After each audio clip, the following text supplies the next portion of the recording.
I'm Eugenia Whitlock, and this is the ESV. I've been using the NIV since it was published in the late 70s. I still own my NIV study Bible from 1984. I had never heard of the ESV, so naturally I looked in our lectures and texts to see if there were cheat sheets on the ESV I could reference. I found there wasn't much reference to it at all. This made me wonder, is the ESV the best kept secret in biblical translation history?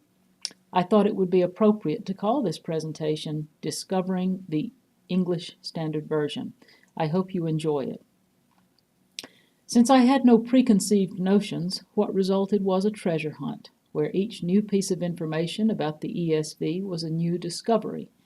In this presentation, I will discuss the contexts of the ESV's history and translation, controversial issues and critiques of the ESV, comparison with other versions, and strengths credited to the version. I also found that there are webs of connections among these, as we have seen throughout the semester when it comes to other translations. English Standard Version 2001, 2007, 2011, 2016. The ESV was published by Crossway Books, established in 1979 as an expansion of the Good News Publishing Company, a tract ministry begun during the Depression. Updated versions of the ESV would follow, some with many revisions, others not so many.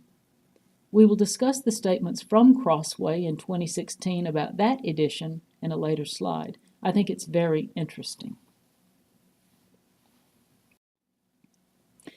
Bible Translation Bestsellers, September 2018.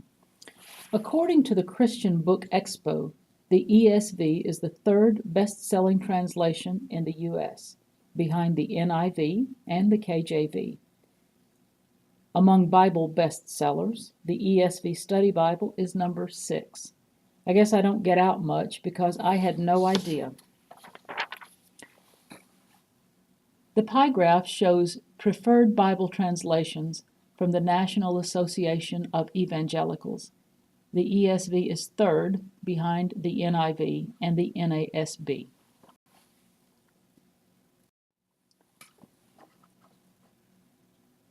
From the preface of the 2001 version. The English Standard Version stands in the classic mainstream of English Bible translations over the past half millennium.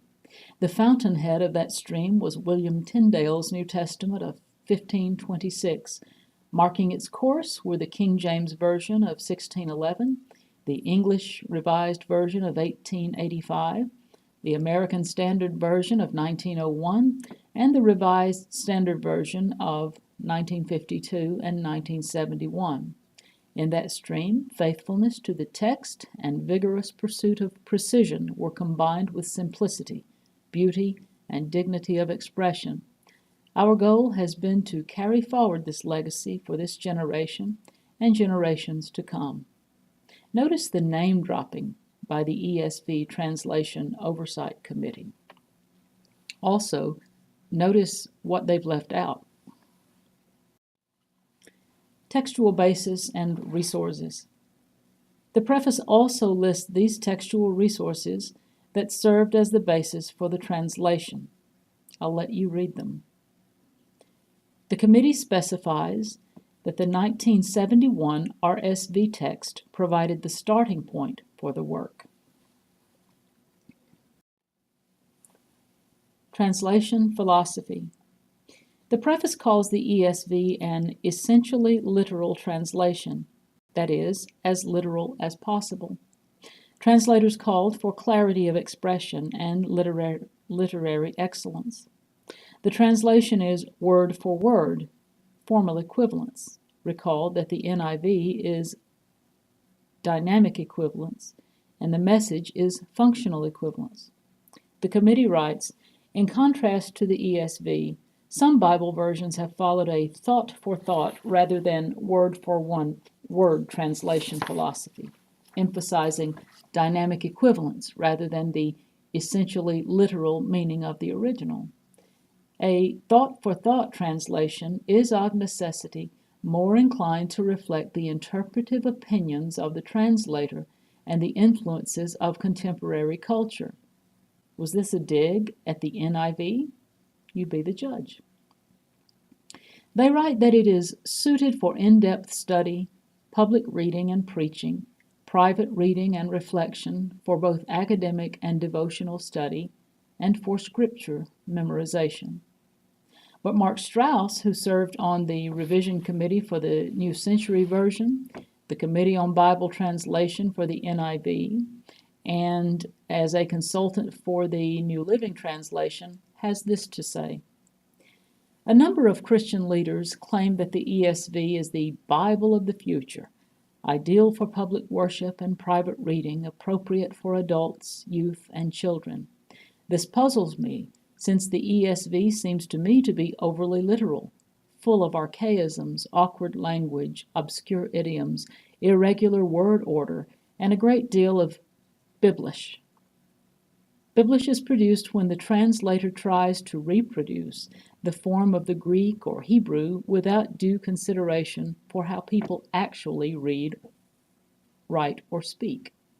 The ESV, like other formal equivalent versions, is a good supplement to versions that use normal English, but it is not suitable as a standard Bible for the church. This is because the ESV too often fails the test of standard English. End of quote. Crossway Publishing offers an official history of the ESV. The publishers offer this general overview of how the ESV came about. They say the vision for the ESV Bible began in the early 1990s as many evangelical Christian leaders saw a need for a new word-for-word Bible translation, one that would be characterized by precision and literary excellence in the classic stream of the Tyndale New Testament and the King James Version Bible. The ESV was created by a 60-member team of the finest evangelical Bible scholars from around the world, with additional review and input provided by the 60-member ESV Advisory Council. A 12-member Translation Oversight Committee with Dr. J.I. Packer as the general editor carried out the overall work of revision, review, and final approval. I've also included a link to a short documentary in which the members of the Translation Oversight Committee and Crossway's leadership team reflect on the history of the ESV with, according to the Crossway website, deep reverence and gratitude and ongoing wonder at what God has done and continues to do through the ESV.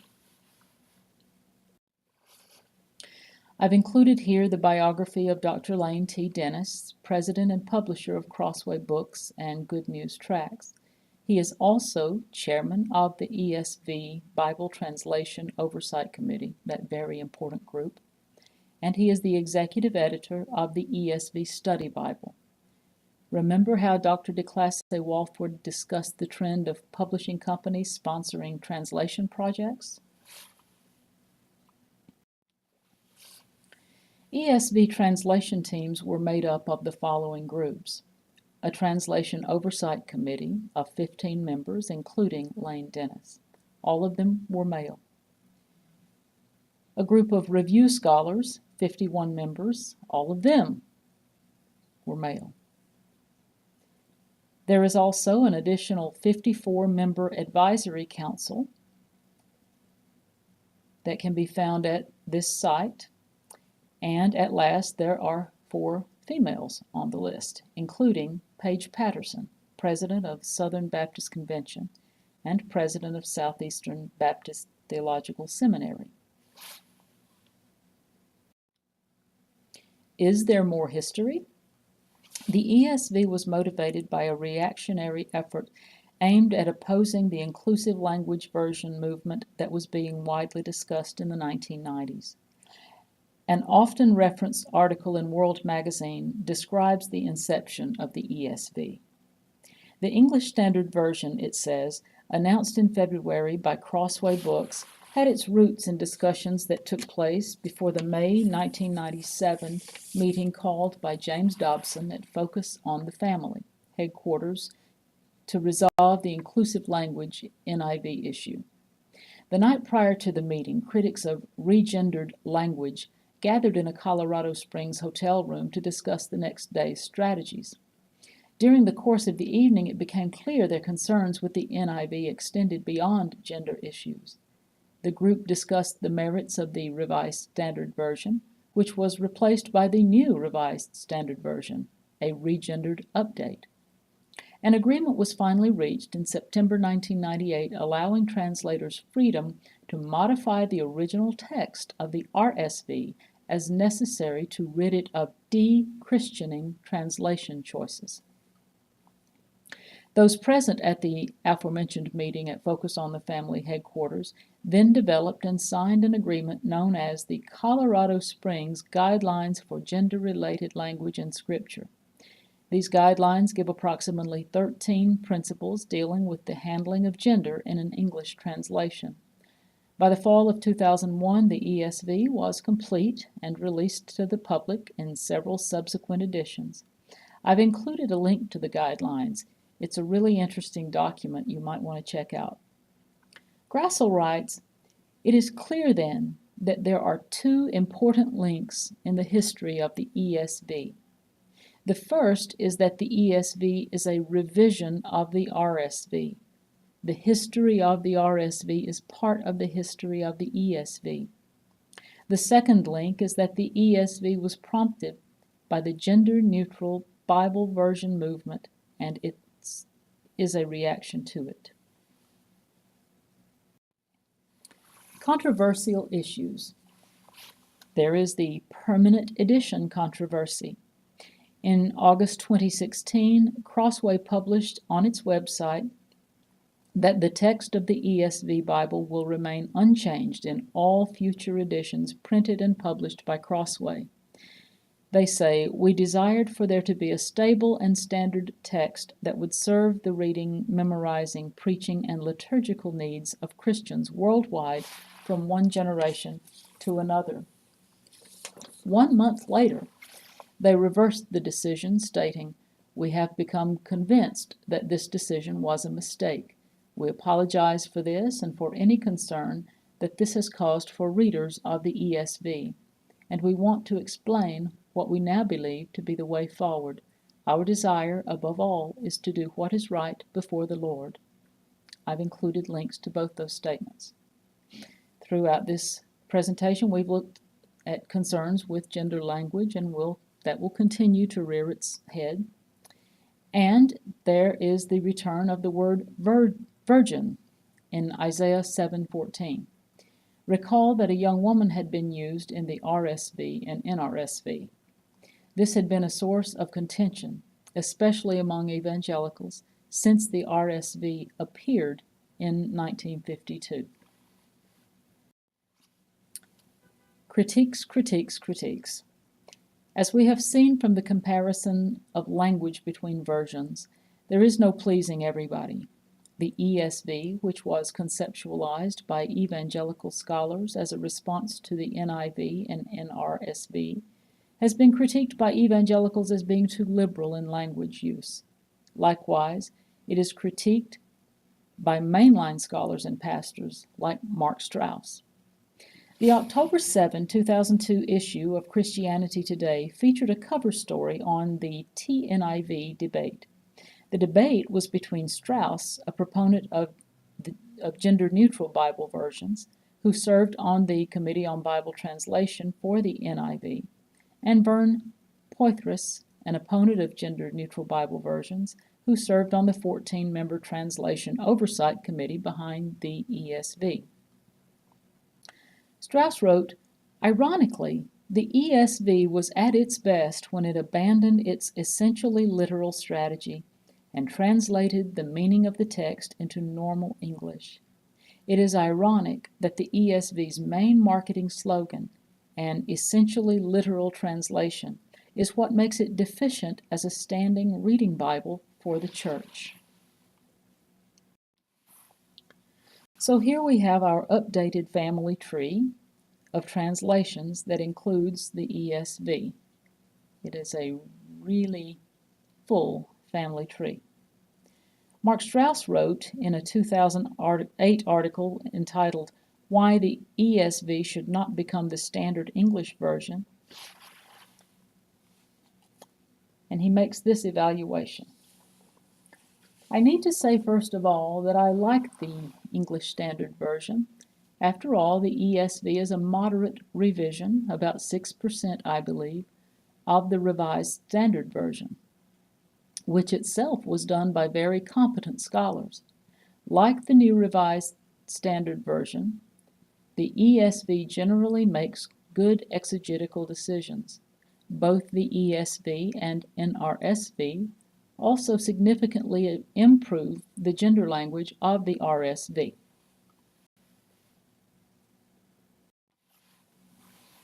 Comparison with other versions. Really neat charts I found of Bible these really neat charts of Bible comparisons. A division of the first is from Cokesbury, a division of the United Methodist great overview of the 19 translation in several categories in terms of the other is data publication from the reading 316 level publishing translation group, which is dedicated to releasing manuscripts and material that is easy to understand. The second is from the 316 publishing group. The last one it was just dedicated to releasing Christian material that is easy put together by A. Philip Brown, a Bob Jones University PhD, now Bible combination professor and several other kinds of professor at God's Bible School and College in Cincinnati. This one was just too good to pass up. It's from A. Philip Brown, a Bob Jones University PhD, different charts put together in Bible and theology, and at God's Bible School and College in Cincinnati. Table right below one of the comparisons of from his chart is included. I've included that below. The different translations from Proverbs of the same verse. A man of Proverbs, companions may come to ruin, but there is a friend who sticks closer than a brother. You can see the range really well. The KJV, for example, is a man that hath friends must show himself friendly, and there is a friend that sticketh closer than a brother. More editions. In 2008, the ESV Study Bible was published. Other editions include the Illuminated Bible, the Reader's Bible, and the Journaling editions, which come in beautiful boxed sets of 19 volumes of the New Testament and 27 volumes of the Old Testament. Conclusion. I tend to agree with Strauss. The ESV is a diligent translation by teams from conservative evangelical backgrounds using conservative methodologies and frameworks. Based on my discoveries, I believe the Translation Oversight Committee hit its mark, producing a version suitable for both academic and devotional study, preaching, and private reading.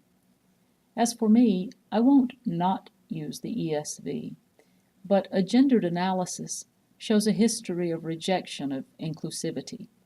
It was literally conceived to reverse inclusive language. And for this reason, I'll continue to use the NIV and NRSV.